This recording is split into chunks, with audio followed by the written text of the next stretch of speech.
Good morning everyone. Last video जो मैंने expected cut off की निकाली थी उसमें बहुत सारे बच्चों की क्वेरी आई थी कमेंट बॉक्स में कि सर मार्केटिंग को लेके आपने बताया है उसमें थोड़ा और डिटेल बताइए, और साथ ही साथ मार्केटिंग के साथ साथ आईटी, एचआर, एएफओ की फाइनल कट ऑफ क्या एक्सपेक्टेड जाने वाली है वो भी बताइए, जिससे अगले ये जो 3-4 दिन है मेरे सुकून में गुजरे। बस ये एक वीडियो देख लो, कहीं भागने की ज़रूरत नहीं पड़ेगी। बहुत डिटेल्ड एनालिसिस विद प्रूफ आया है, और उससे पहले जो आपका रिजल्ट आएगा ये लगभग 11 बजे के आसपास आएगा 1 अप्रैल को। तो उम्मीद करता हूँ कि आप सबको अपनी स्क्रीन पे ये देखने को मिले that we are glad to inform you. ये मेरी उस ईश्वर से विनती है कि आप सभी को अपनी स्क्रीन पे जितने बच्चों ने टेस्ट दिया है, ज़्यादा से ज़्यादा बच्चों को ये देखने को मिले कि आपकी मेहनत साकार हो और आपके घर वालों को एक अलग लेवल की खुशी मिले। और कैसा घर वालों का रिएक्शन रहता है वो भी मेरी प्लेलिस्ट में जाके देख लेना कि जब सिलेक्शन होता है तो क्या फीलिंग होती है, उसे फील करना यार, वो एक बहुत प्रेशियस मोमेंट है। अब सीधा वीडियो स्टार्ट करते हैं। ये बात करता हूँ आईटी ऑफिसर को लेके। आईटी ऑफिसर की मेंस में जो हमारी कट ऑफ गई थी अलग अलग कैटेगरी की वो ये है। इसके साथ ही हमारी एग्रीकल्चर फील्ड ऑफिसर्स की जो कट ऑफ गई थी मेंस को लेके, जनरल कैटेगरी की 17, एससी की 12.5, इस तरीके से। एचआर की बात करूँ तो 27.25 फॉर एसटी, जनरल की 27.25, इस तरीके की कट ऑफ थी। ये मेंस की कट ऑफ है आउट ऑफ 60 नंबर, जिसके बेसिस पे आपको इंटरव्यू के लिए कॉल आया है। बात करते हैं मार्केटिंग ऑफिसर की। तो मार्केटिंग ऑफिसर की कट ऑफ जो गई है वो 18.5 गई है यूआर कैटेगरी की, जो कि लास्ट ईयर थी 21, और एससी की 14.5, एसटी की 14.5। इतने नंबर पे आपको इंटरव्यू के लिए कॉल आ गया था।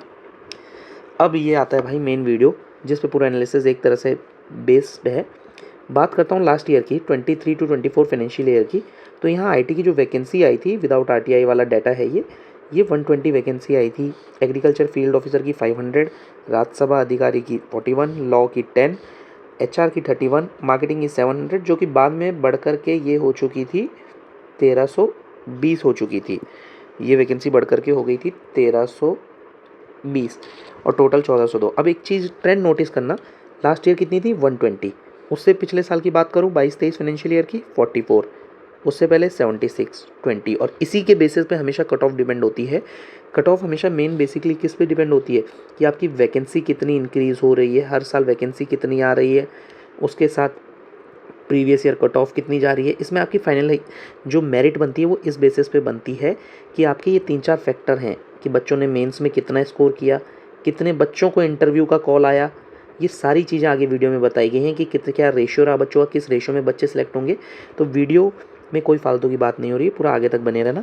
अब बात करता हूँ एग्रीकल्चर फील्ड ऑफिसर की। तो 500, उससे पहले 516, 884, इस तरीके से। ठीक है, ये आपकी 23-24 की वैकेंसी है, ये इस साल की वैकेंसी नहीं है। अब 23-24 की वैकेंसी आपने ये देख ली, ये आपकी 23-24 की।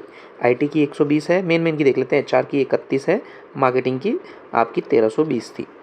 अब देखना नेक्स्ट चीज़ देखते हैं। अब ये इस साल की वैकेंसी है आपकी, ये है आफ्टर आरटीआई। ये सारी वैकेंसी हैं आफ्टर आरटीआई वाली। 120 वैकेंसी पिछले साल थी, और इस साल निकाली थी उन्होंने 170 वैकेंसी आईटी की, आईबीपीएस वालों ने। लेकिन आरटीआई के बाद पता चला ये वैकेंसी बढ़कर के कितनी हो गई है, ये हो गई 724। तो आप देखोगे ये वैकेंसी ऑलमोस्ट इनकी जो है ये 5 से 6 गुना वैकेंसी बढ़ चुकी है। तो जब वैकेंसी भाई 5 से 6 गुना बढ़ गई है तो ऑब्वियस सी बात है ना, कट ऑफ नीचे जाएगी। कट ऑफ नीचे जाएगी, कितना नीचे जाएगी वो सारी बातें करेंगे हम आगे। एग्रीकल्चर फील्ड ऑफिसर की वैकेंसी भी बहुत अच्छी खासी बढ़ गई है, लगभग 3 गुना वैकेंसी हो चुकी है, ये लगभग 3 टाइम्स हो गई है। राज्यसभा अधिकारी की 25 से 55 ये दुगनी हो गई है। लॉ ऑफिसर की बात करूँ तो इसमें ज़्यादा कुछ 50-60 वैकेंसी का अंतर दिखा है हमें, ज़्यादा अपडेट, बहुत ज़्यादा ड्रास्टिक चेंज नहीं आया है। एचआर की बात करूं तो इसमें भी मात्र 10 वैकेंसी बढ़ी है। और मार्केटिंग की बात करूं तो हर बार की तरह मार्केटिंग की वैकेंसी भी इस बार चौंका दिया लोगों को, 5 गुना वैकेंसी बढ़ गई है, लगभग 5 गुना वैकेंसी बढ़ गई है। और एक और चीज़ बता दूं आपको, जो मार्केटिंग का पेपर था पिछले साल के पेपर से इस साल का पेपर थोड़ा सा हार्ड बताया जा रहा है, क्योंकि इस साल का जो लेवल पेपर था वो मॉडरेट है। ठीक है, मॉडरेट लेवल में आता है, और पिछले साल जो पेपर था वो थोड़ा इजी लेवल था, वो आता था इजी टू मॉडरेट वाले में। इजी टू मॉडरेट पेपर था, और इस साल का आप रेट कर सकते हो उसे मॉडरेट टू हार्ड। और यही मेन कारण है दोस्तों, पिछले साल जो कट ऑफ गई थी मेंस की वो 21 पे गई थी, और इस साल जो कट ऑफ लगी है जनरल कैटेगरी वो 18.5 पे लगी है। ठीक है, तो ये मेन रीज़न है। अब आगे बात करते हैं आपसे, ये थोड़ा सा अमेंड करने से लास्ट ईयर का है 2024 का कैटेगरी वाइज। आईटी ऑफिसर की आप देख सकते हो अनरिजर्व की कितनी 39.47 है, एग्रीकल्चर की 66, राज्यसभा की 59, एचआर की 53, और मार्केटिंग ऑफिसर की 55.67। अब बात करता हूँ कट ऑफ में, आप ट्रेंड में चेंज देखना, ये लास्ट ईयर की है और ये लास्ट टू लास्ट ईयर की, ये 2023 की है। अब आप यहाँ देखना, यहाँ आपकी कितनी कट ऑफ गई 39.47। ये क्यों गई? क्योंकि आपकी 24 में वैकेंसी बढ़ गई थी एज़ कम्पेयर टू 23। तो 23 में देख रहे हो थोड़ी ज़्यादा वैकेंसी थोड़ी बड़ी थी, इस कारण से कट ऑफ थोड़ी नीचे आ गई है। तो यही चीज़ आपको समझा रहा हूँ, इस साल जो आईटी की वैकेंसी है वो पिछले साल के कंपैरिजन में ज़्यादा बढ़ गई है, तो ये कट ऑफ नीचे जाएगी। इसी तरीके से यहाँ कट ऑफ नीचे जाएगी, यहाँ कट ऑफ नीचे जाएगी, ये चीज़ फॉर श्योर है। कितने नीचे जाएगी वो आगे देखते हैं, ठीक है। लॉजिक समझ गए, हमेशा बात लॉजिकल समझो। आपने एग्ज़ाम दिया है, रीजनिंग आती है उसमें, उसका यूज़ करो कि भाई जब वैकेंसी है, वैकेंसी और कट ऑफ हमेशा इन्वर्सली प्रोपोर्शनल होती है। जैसे जैसे वैकेंसी बढ़ेगी कट ऑफ नीचे आएगी, और वैकेंसी कम होगी तो कट ऑफ हमेशा ऊपर जाती है, ठीक है। बेसिक चीज़ है, इतना आप सबको पता है। अब मेन चीज़ एक और डाउट आता है बच्चों का, सर रिजर्व लिस्ट और जो मेंस में बच्चों का सिलेक्शन हो जाता है फाइनल कट ऑफ में, उसमें अंतर कितना होता है? ज़्यादा अंतर नहीं होता है। ड्रास्टिक अंतर हमें कब देखने को मिलता था? ये ड्रास्टिक अंतर हमें 2020 और 19 में देखने को मिलता था। अब हालांकि ये ज़्यादा अंतर नहीं रहता। अब आप देख सकते हो, जैसे IT ऑफिसर की मैं बात करूँ 23 की, ये UR की है एग्रीकल्चर फील्ड ऑफिसर की, उसी के अकॉर्डिंग देखो जो रिजर्व लिस्ट लगी थी, तो रिजर्व लिस्ट में ये लगी हुई IT ऑफिसर का UR की कितनी 40.40 और यहाँ 40.53। तो बहुत पॉइंट्स में मात्र अंतर है, लेकिन ये पॉइंट का अंतर भी कई एक आध बच्चों की ज़िंदगी बना देता है। जो बाउंड्री लाइन पे होते हैं, जो जस्ट पॉइंट नंबरों से रह जाते हैं ना, ये उनकी ज़िंदगी बदल देता है भाई। तो ये मार्केटिंग ऑफिसर की 55.73 थी 23 में कट ऑफ, और इनकी रिजर्व लिस्ट जो लगी थी, ये देखो रिजर्व लिस्ट कितने में लगी थी 55.07 पे लगी थी। तो यहाँ पे भी आपका अंतर अच्छा खासा आ जाता है। इसी तरीके से आप बाकी चीज़ों की देख सकते हो, AFO की HR की 55.80 और यहाँ पे HR की कट ऑफ 55.07। अब बात करते हैं दोस्तों, इसी तरीके से आपकी ये है आपकी 2021 की कट ऑफ। अब आप ये मैं पिछले 3 साल का डाटा क्यों लेके आया हूँ कि पिछले 3 साल का डाटा इसलिए है क्योंकि अलग अलग वीडियो में कोई 1 साल का दिखा रहा है, 2 साल का, आप कोई कंबाइन वीडियो है और उसको ज़्यादा से ज़्यादा शेयर कर दो अपने दोस्तों के साथ कि अगले 4-5 दिन, आने वाले 4-5 दिन यार वो भी चैन से जिए, चैन की नींद सो सके। 1 तारीख को जो रिजल्ट है देखो वो तो आना ही है, लेकिन एक वीडियो देख के हमको संतुष्टि मिलती है। रिजल्ट ना मैं बदल सकता हूँ ना आप, लेकिन संतुष्टि मिलती है। हाँ, मेंटली बंदा प्रिपेयर हो जाता है कि क्या उसको एकदम से 1 तारीख को झटका लगेगा, या 1 तारीख के लिए वो अपने आप को प्रिपेयर रखता है कि हाँ मेरा सिलेक्शन होगा या नहीं होगा, एक सेफ स्कोर आपको पता चल जाता है। अब ये देखो यहाँ पे UR की कितनी गई 39.20 फॉर IT। बात करूँ फॉर मार्केटिंग 54, ये आपकी 24 में इसलिए बढ़ गई थी दोस्तों, फिर बता रहा हूँ पेपर ईजी आ गया था, ये पेपर ईजी आ गया था, लेकिन इस बार का पेपर जो है ये पेपर मॉडरेट है, ये पेपर मॉडरेट है, तो इस वजह से कट ऑफ नीचे जाएगी। ये चीज़ फॉर श्योर है, रिटर्न में दे सकता हूँ मैं आपको चीज़, ये चीज़ कट ऑफ नीचे जाएगी। अब बात करते हैं ये रिजर्व लिस्ट, देखो अब यहाँ दिखाता हूँ आपको चेंजेस। ये देखो IT की कितनी 39.20, मार्केटिंग 54.20 एंड HR 60.20। यहाँ देखो वहाँ 39.20 थी, कितनी हुई 38। यहाँ अंतर आ गया रिजर्व लिस्ट का लगभग 1 नंबर का, बहुत बड़ा अंतर है दोस्तों। यहाँ 1 में कई बच्चे छट जाते हैं। मार्केटिंग में कितनी है 53.07 और यहाँ कितनी थी 54, यहाँ भी 1 नंबर का अंतर, 59 यहाँ 60, तो लगभग यहाँ 0.40 का अंतर है, यहाँ 1 नंबर का अंतर है। तो रिजर्व लिस्ट इतने नंबरों के आसपास लगती है, तो ये भी आप ध्यान रखना। अब इसके अलावा बात करता हूँ एक्चुअल फैक्ट एंड फिगर में। आपको अभी तक डाटा देख लिया आपने किस तरीके से क्या होता है। अब बात करते हैं एक्चुअल फैक्ट एंड फिगर की, कि आपका जो फाइनल सिलेक्शन है किन 2 चीज़ों पे बेस्ड है। ये आपका इंटरव्यू हो गया, ठीक है, और उसके साथ ही आपके ये मेंस के मार्क्स हो गए। यहाँ पे इस वीडियो में हम ये भी बात करेंगे कि किस जोन में कैसे मार्क्स मिलते हैं बच्चों को, ठीक है, किस जोन में कैसे मार्क्स मिलते हैं, इस चीज़ की भी बात होगी। अब देखो, अब बात करता हूँ मैं इंटरव्यू के पहले मार्क्स कैसे कैलकुलेट होते हैं। फॉर सपोज एक एग्जांपल लेते हैं, लास्ट वीडियो में मैंने आपको एनालिसिस बता रखा है कि एक हमने जो मेन टेलीग्राम में सर्वे चल रहा है, कितने बच्चों, लगभग 1000 बच्चों का सर्वे। आपने लास्ट वीडियो नहीं देखी तो उसको देख लेना एक बार। 1000 बच्चों के सर्वे के हिसाब से हमने चीज़ें बताई थी कि 1000 बच्चों पर जो सर्वे कराया है उसके हिसाब से कितने बच्चे किस वाली मार्क्स रेंज में लाई कर रहे हैं। 15 से 20 में कितने बच्चे, 20 से 25 में कितने, ये पूरा डाटा उसमें आप उसमें जाके देख सकते हैं। यहाँ अब आपको मेन बात करता हूँ, अगर आपके मार्क्स बन रहे हैं, हम मान के चलते हैं जी 27 नंबर बन रहे हैं, तो आपके इंटरव्यू में जो नंबर होते हैं वो 20% काउंट होते हैं और मेंस के आपके 80% काउंट होते हैं। आप लोगों को पता होगा इतनी बातें, लेकिन एक मोटा मोटी सब बच्चों को। और मार्क्स जो कैलकुलेट होते हैं वो किस तरीके से होते हैं, ये आपको 4/3 करना है। जितने भी आपके मेंस में नंबर आए होंगे उसको आप मल्टीप्लाई कर देना 4/3। मल्टीप्लिकेशन फैक्टर रहने वाला है हमारा 4/3 का। 3 से 9 9, 9 4 से 36। तो इस बच्चे के 80 में से हम काउंट करेंगे कितने 36 नंबर बने। अब बात करते हैं इंटरव्यू की।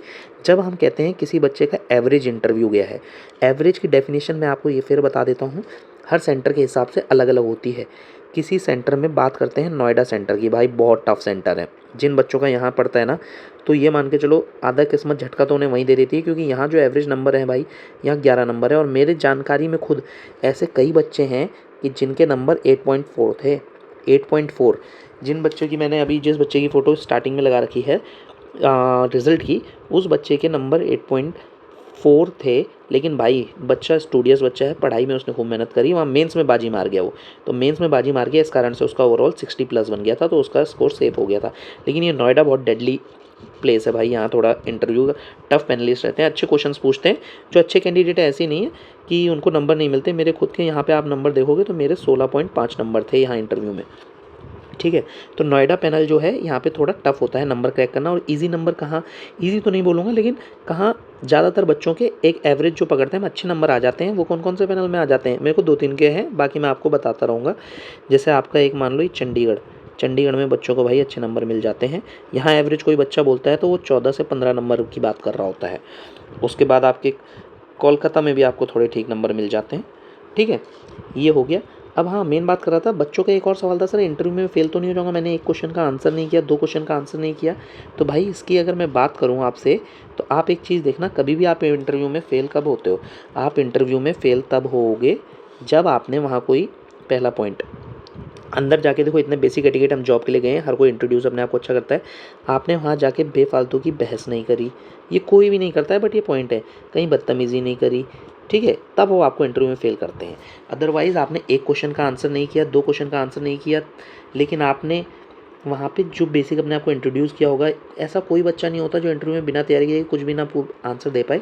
1-2 क्वेश्चन वो बेसिक से पूछते हैं जिसको आपको कंफर्टेबल कराते हैं, और उसके बाद आपने आंसर दिए ही होंगे, तो वो एवरेज इंटरव्यू में आ जाता है, ठीक है जी। तो इंटरव्यू में फेल कोई नहीं होता अनलेस एंटिल इन चीज़ों में। और एक चीज़ प्लीज़, यहाँ तक अगर आपका जिस दिन 1 अप्रैल को रिजल्ट क्लियर हो गया, ठीक है, 1 अप्रैल को आपका क्लियर हो गया है, जिस दिन आपका क्लियर हो जाए उस दिन, उस दिन उस दिन का दिन को याद करना, और भाई वो बहुत बेहतरीन दिन होगा।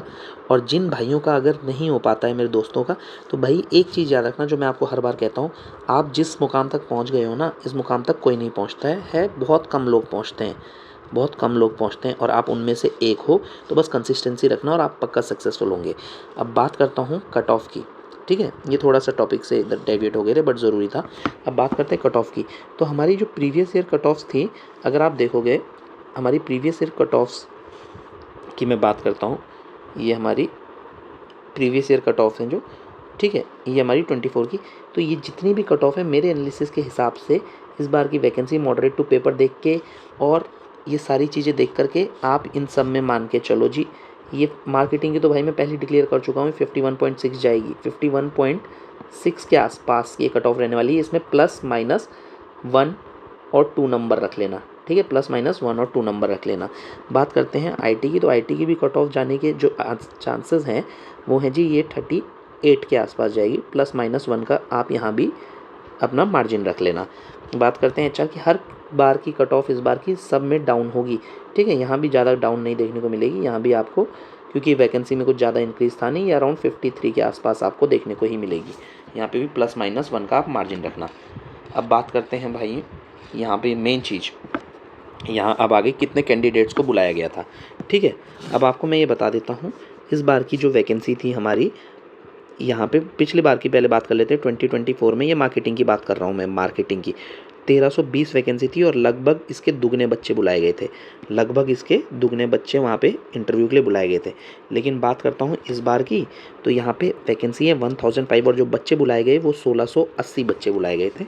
जो डाटा आया है 1680 बच्चे बुलाए गए, और उसमें से भी अगर आप देखोगे, जो विजुअली इम्पेयर्ड बच्चे होते हैं ऐसे करके, ये कुछ करीबन 6 से 7 बच्चे ये थे, इनकी अलग कट ऑफ बनती है, उसके लिए आपका हेडेक की जरूरत नहीं है। और इन 1680 में भी मेन मज़े की बात बता देता हूँ आपको, करीबन 100 से 150 ऐसे बच्चे होते हैं जो इंटरव्यू देने नहीं पहुँचते किसी भी कारण से, उनके अपने पर्सनल रीज़न होते हैं। तो आप देखोगे एक तरह से 1000 में से 1500, तो आप देख रहे हो सिलेक्शन के चांसेस इस बार आपके कितने ज़्यादा हैं। 1005 बच्चे वैकेंसी हैं, 1005 वैकेंसी हैं, और उसके लिए 1500 बच्चे हैं, तो लगभग आपके सिर्फ कितने, आप देखोगे सिर्फ 500 बच्चे जो आपके यहाँ तक पहुँच चुके हैं, 500 बच्चे। अब इसमें सारी कैटेगरीज इन्वॉल्व हैं, UR, SC, ST, OBC, EWS, सारे बच्चे। तो ये 500 बच्चे इनमें से मिला के होंगे, यानी सिलेक्शन चांसेस बहुत ज़्यादा हाई है आपके। तो प्लीज़ बी स्टे पॉजिटिव, और अपने आसपास भी जो दोस्त हैं उनसे आप वीडियो शेयर कीजिए, उनको भी बोलिए पॉजिटिविटी रखिए। बाकी कोई डाउट्स होते हैं फिर कमेंट सेक्शन में पूछिए, मैं आपके हर एक कमेंट का रिप्लाई करता हूँ जैसे मेरे को टाइम मिलता है। अगर आप चाहते हो क्या आपकी जॉब रिस्पॉन्सिबिलिटी रहेगी आईबीपीएस एसओ ज्वाइन करने के बाद, आईबीपीएस एसओ क्या सैलरी रहेगी, कैसे एक्चुअल में ग्राउंड रियलिटी क्या है, तो वो मेरे को कमेंट सेक्शन में बताना, उसकी एक अलग वीडियो आपको बना करके मिल जाएगी। तो ऑल द बेस्ट गाइज़, यही उम्मीद करता हूँ कि आप सबका हो, और जिस दिन हो तो एक वीडियोज़ में लाइव आऊँगा आपके साथ। तो प्लीज़ जुड़िएगा अपने चैनल के साथ, अपना फीडबैक, अपना एक्सपीरियंस बताइएगा, शेयर कीजिएगा मेरे साथ। बाकी best of luck, and just keep the consistency and keep going. Thank you.